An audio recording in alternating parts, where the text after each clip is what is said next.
Guys, aliliw ako nung may kansyon niya, hayaan mo sila, na XB. Hindi po. Hindi po. Never. Hindi po. Alimaong kuno, patugtog.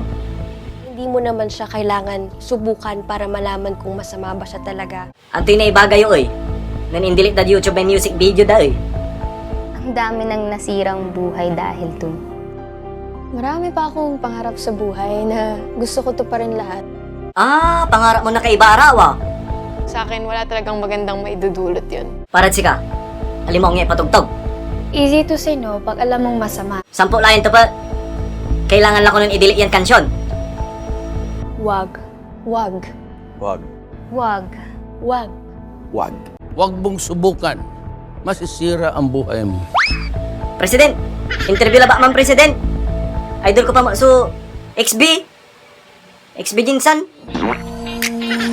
Kalimutan mo na yan, sige maglibang. Huwag kang magpakaibang, dapat ay itawa lang ang problema sa babae.